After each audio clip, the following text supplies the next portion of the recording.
And for more on this, we're joined by Mithali Nikor, economist and founder of Nikor Associates, live from New Delhi. Welcome to the broadcast, Mithali. Always a pleasure to have you. Thank you. Thank you. Nice to be here. Now, of course, Indian stocks sold off again on Trump's tariffs, despite a pullback in the broader stock markets. To begin with, what's your take on this?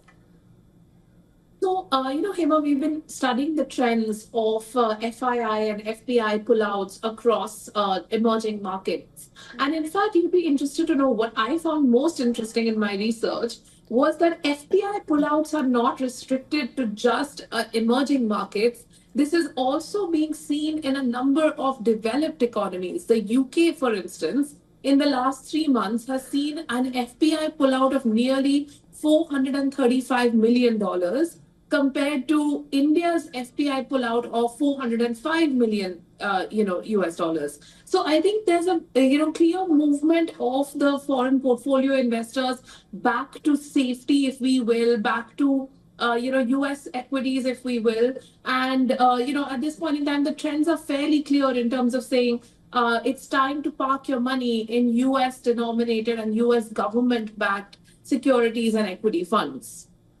Right, Mithali. Of course, we were also tracking Prime Minister Modi's visit to the United States. And something that really stood out to me was that US President Donald Trump, just an hour ahead of his meeting, said that, it's really difficult to do business in India because they have some of the highest tariffs. That's something that was reiterated in their press briefing as well. Now, my question is, with Trump's reciprocal tariffs likely to come in April, of course, they're not in effect right now. What is your view on its impact on the Indian markets? So I think it's a very interesting, visit that Prime Minister Modi was able to engineer, and I think it's a big win for him. Because if you think about it, the first and biggest announcement that happened after the visit, and the reciprocal tariff, of course, came before the visit, the discussion. But after the visit, the entire conversation was the $500 billion trade deal to say that we have to take, India-US trade to a level of nearly $500 billion by 2030 from its current level of $129 billion today. And of course, not all of this will be based on India's exports to the US. A lot of, concessions and I would say areas of mutual cooperation agreed on so that US oil and gas purchases should happen from India. India is the second largest consumer of energy in the world. So definitely it's in the US interest if we purchase their energy. And then on the other hand, also talking about the defense sector and the fact that defense sales have to happen, India, to be given access to F-35s. All of this put together means that somewhere there's a room for negotiation and to avoid the reciprocal tariffs if India gets its own trade agreement with the US. But obviously, India will have to work overnight and nights, till April to actually, put some sort of contours of this deal in place, and also work on, easing the tariff regime at a national level. And I think this is a reform that's long coming for even the Indian economy and can benefit the Indian economy. So I think all in all, a mixed picture, but more tilting towards a positive picture emerging. All right, and that being said, for all the confusing market patterns from Trump's zero-sum attitude, it's complicating expectations on the impact, of course, which we've been discussing. So what's your outlook for global markets in the near term?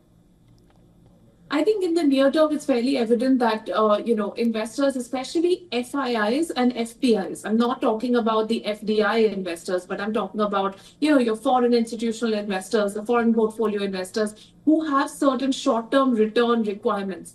They are, retreating to safety. They are moving to the US in large numbers. However, in the last 2 weeks, one market which has also picked up is actually China. And, we were seeing again in October to December, in the last quarter, Chinese investments were actually slowing down. FIIs, FPIs were pulling out. But now, that China has also imposed retaliatory tariffs on the US. I think a lot of international investors are seeing that China is ready to hold its own in a sort of trade war against the US. China actually exports nearly 16.5% of the US import basket. So if goods from China become more expensive, it hurts the US consumer as well. And, in fact, the US does not export as much to China. So, in a trade war between US and China, a lot of investors sort of saying, can China actually emerge on top? And I think that's why a lot of investment flow also going back into the Chinese market.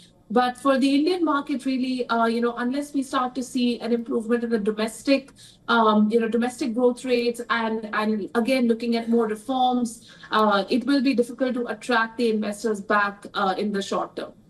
All right.